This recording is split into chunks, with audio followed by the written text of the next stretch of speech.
जनता दल का जो चुनाव घोषणा पत्र निकला उसमें पंजाब के बारे में उन्होंने काफी कुछ कहा है। पंजाब के बारे में इतना बोलते हुए भी उन्हें पंजाब में आतंकवाद कहीं दिखलाई नहीं दिया, क्योंकि आतंकवाद का शब्द उनके मैनिफेस्टो में नहीं आता है। मैं आपसे एक प्रश्न पूछना चाहता हूं, और आज खाली आपसे नहीं बल्कि बीजेपी से भी मैं पूछना चाहता हूं, क्योंकि बीजेपी जनता दल सब एक हो रहे हैं, हाथ मिलाकर खड़े हैं। जो लोग आतंकवाद के बारे में बात नहीं कर सकते हैं, जो आतंकवाद के शब्द को अपने चुनाव घोषणा पत्र में लिखने से डरते हैं, जिनकी हिम्मत नहीं है कि वो आतंकवाद के खिलाफ बोलें, वो आतंकवाद के खिलाफ लड़ कैसे सकते हैं? वो आतंकवाद से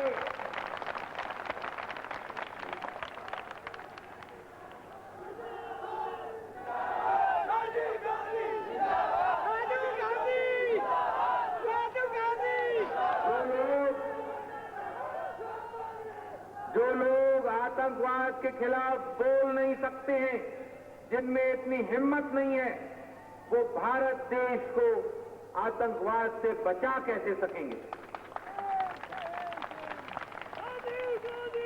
और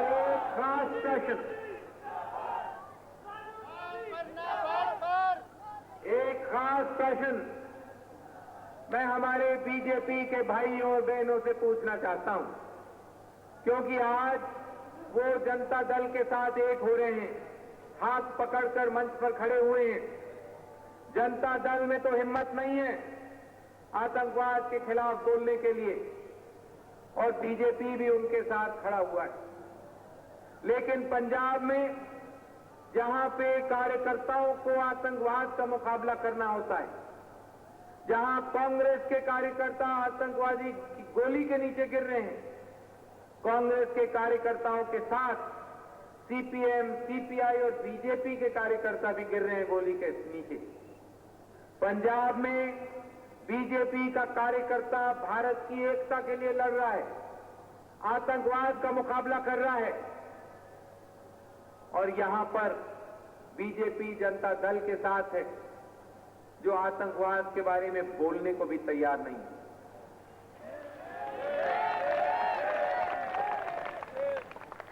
ये कैसे बीजेपी के नेता हैं जो अपने पंजाब के कार्यकर्ताओं को भूल गए जब उन्हें सामने गद्दी दिखाई दी, जो उनके कार्यकर्ता खून देने को तैयार हैं, उनके लिए उनका प्यार नहीं है।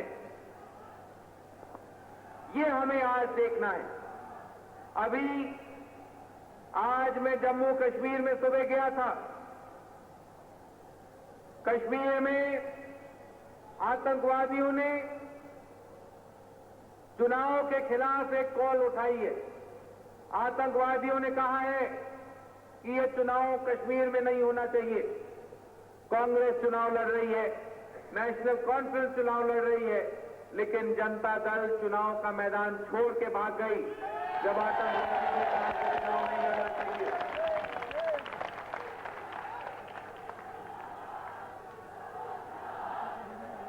ऐसे लोग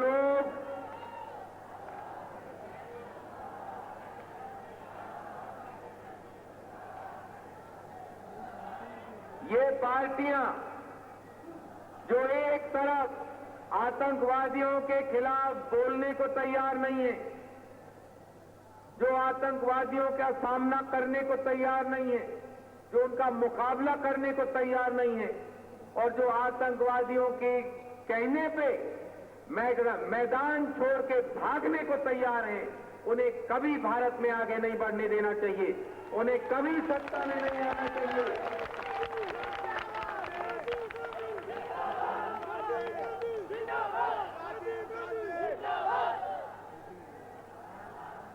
और इस चुनाव में ये बहुत बड़ी जिम्मेवारी आपके कंधों पर है। आपको भारत की एकता और अखंडता को बचाना है, इन लोगों को बाहर रखकर।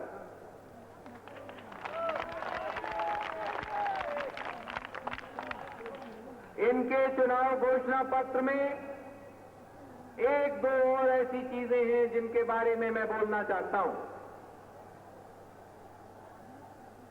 इन्होंने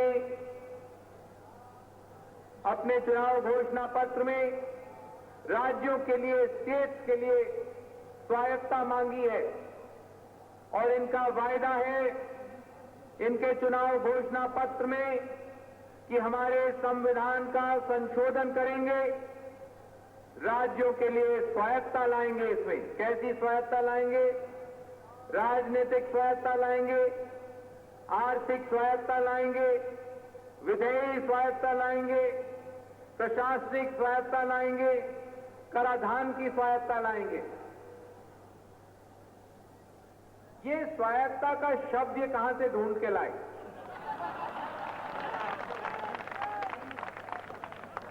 क्योंकि हमारे संविधान में ये स्वायत्तता का शब्द आपको मिलेगा नहीं।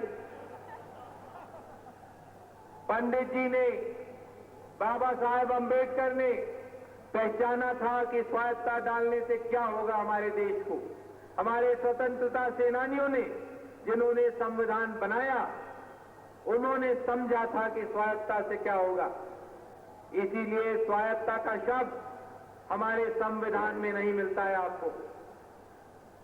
स्वायत्तता का शब्द कहां से ढूंढ के लाए ये लोग? मैं आपको बताता हूं कहां से ढूंढ के लाए ये लोग। 5 साल हुए जब हमने ये चुनाव लड़ रहे थे, लोकसभा का चुनाव, तो एक बहुत बड़ा मुद्दा उठा था आनंदपुर प्रस्ताव का। ये स्वायत्तता का शब्द अकाली पार्टियां आनंदपुर प्रस्ताव में लाई थी। अकाली पार्टियां आनंदपुर प्रस्ताव में स्वायत्तता का शब्द लाई थी, जिसमें वो पंजाब को भारत से तोड़ के अलग कर सके। एक ही वजह था इस शब्द को लाने का। लेकिन एक और बात मैं कहना चाहता हूं। आनंदपुर प्रस्ताव में कम से कम कुछ चीजें रिजर्व करके रखी थी केंद्र के लिए, दिल्ली के लिए। हमारे भाई जो राष्ट्र मोर्चा में हैं, उन्होंने ये भी दिल्ली के लिए बचा के नहीं रखा है। दिल्ली को बिल्कुल कमजोर करना चाहते हैं ये। मैं आपसे पूछता हूं, आप शहर के रहने वाले लोग हैं, आपके बच्चे स्कूल जाते होंगे और जरूर होमवर्क के समय आपको पकड़ते होंगे। कौन बच्चा नहीं जानता है कि जब दिल्ली कमजोर हुआ है तो भारत कमजोर हुआ है, टूटा है। कौन स्कूल जाने वाला बच्चा नहीं जानता है कि जब महाराजा अशोक के बाद यही स्वायत्तता हुई, दी गई राज्यों को,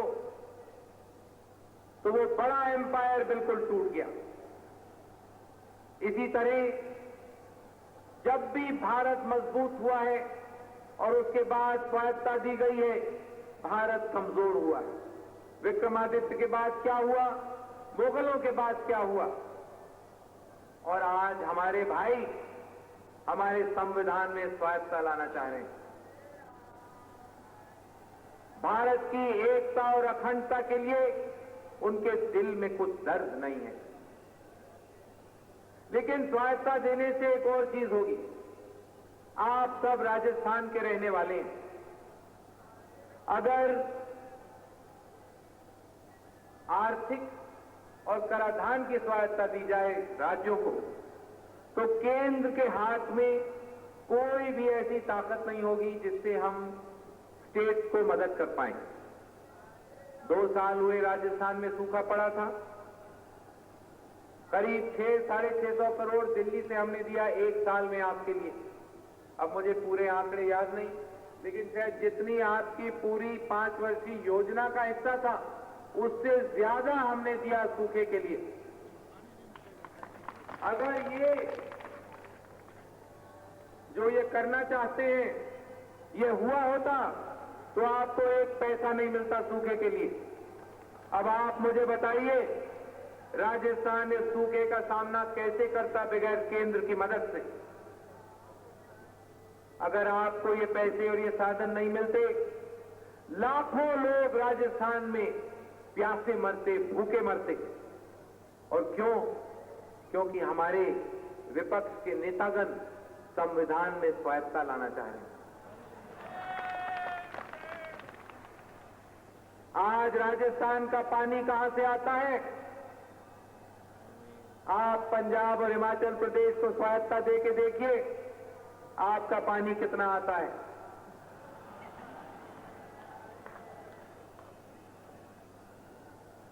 आप पड़ोस के स्टेटों को स्वायत्तता दीजिए और आप देखिए बिजली कितनी मिलती है आपको। बड़े बड़े पावर स्टेशन जो लगे हैं वो कौन लगाएगा, कौन चलाएगा अगर केंद्र के पास साधन नहीं होगा?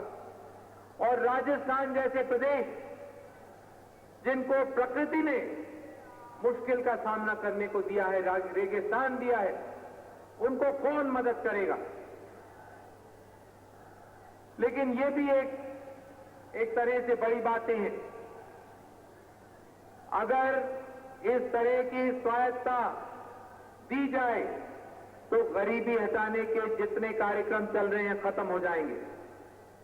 20 सूत्री कार्यक्रम खत्म होगा, IRDP खत्म होगा, जवाहर रोजगार योजना खत्म हो जाएगी, नेहरू रोजगार योजना खत्म हो जाएगी, महिलाओं के लिए इतने कार्यक्रम हैं सब खत्म हो जाएंगे, ICDS खत्म हो जाएगा, आंगनवाड़ी खत्म हो जाएगा, ट्राइसेम खत्म हो जाएगा, पीने के पानी का कार्यक्रम खत्म होगा, हरिजनों का जो स्पेशल कंपोनेंट प्लान है खत्म हो जाएगा, आदिवासियों के लिए जो सब प्लान है वो खत्म हो जाएगा।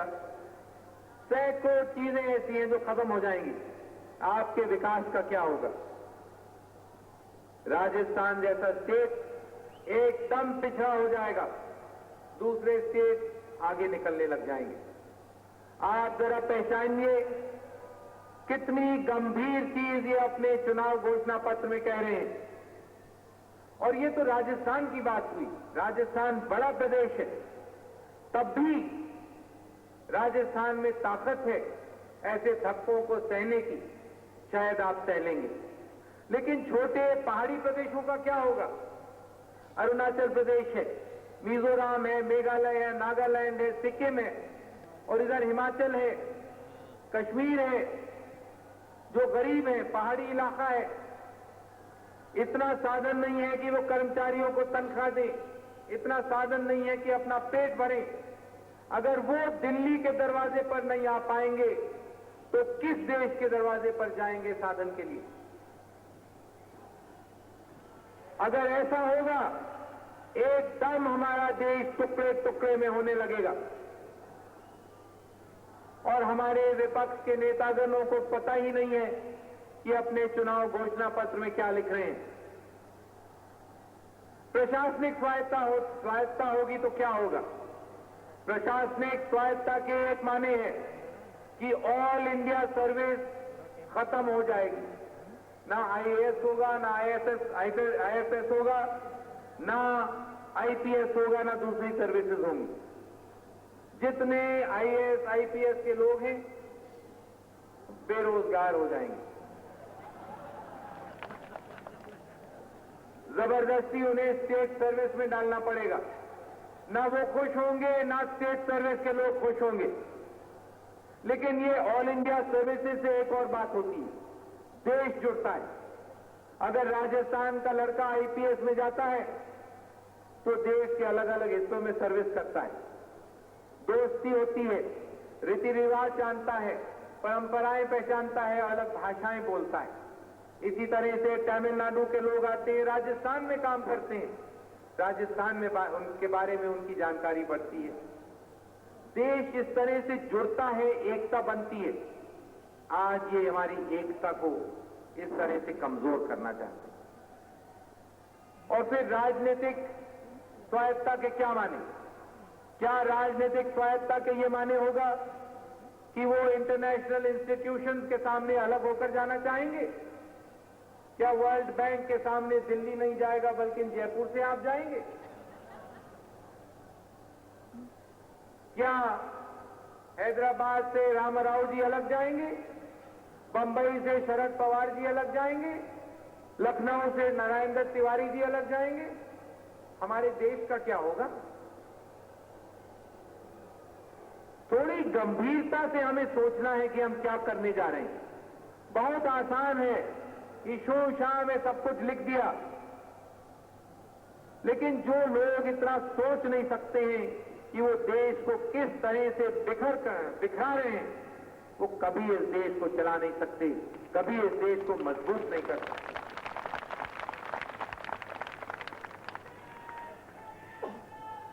एक और प्रश्न उनके चुनाव घोषणा पत्र से मैं आपके सामने रखना चाहता हूं। बीजेपी का भी वायदा है, जनता दल का भी वायदा है कि वो ऑफिशियल सीक्रेट एक्ट को अमेंड करेंगे। जो देश की सुरक्षा के लिए बातें गुप्त रखी गई हैं, उन्हें दुनिया में खोल देना चाहते हैं, हमारे दुश्मनों के सामने खोल के रखना चाहते हैं। वो चाहते हैं कि हमारे दुश्मन देख लें कि हमारी कमजोरी कहां है, जिसमें हमारे दुश्मन हमारी कमजोरी का फायदा उठा पाएं। इस चुनाव में बहुत गंभीर मसले उठे हैं, हमारे सामने आए हैं। ये हल्की बातें नहीं हैं, बहुत वजनी बातें हैं।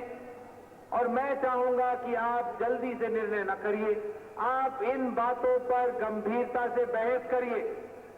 आप अपने घरों में बहस करिए, आप चाय की दुकानों में ये बहस उठाइए, क्योंकि जब आप लोगों से बात करेंगे, मैं जानता हूं कि आपका दिल और आपका मन भारत की एकता और अखंडता के लिए वोट डालेगा।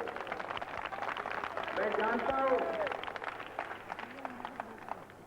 कि आपका वोट राजस्थान के विकास के लिए पड़ेगा, आपका वोट जनता के हाथ में शक्ति देने के लिए पड़ेगा, पंचायती राज बिल, नगर पालिका बिल वापस लाकर पास करने के लिए पड़ेगा। जब आप थोड़ा ध्यान देंगे इन बातों पर, तो मेरा पूरा यकीन है कि आप हमारे उम्मीदवारों को जिताएंगे। यहां जयपुर से भवानी सिंह जी हैं, आप उन्हें वोट दीजिए। दौसा से नवकिशोर जी हैं,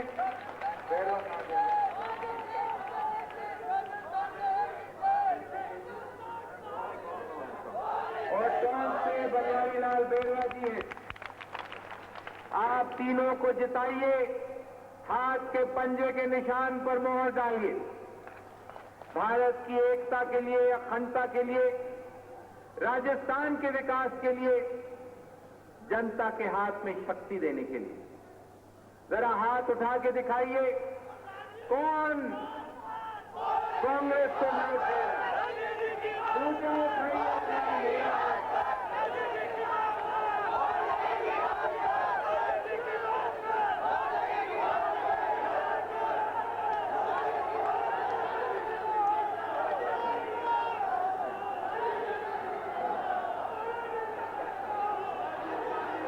बहुत धन्यवाद। मेरे साथ एक आवाज में बोलिए, जय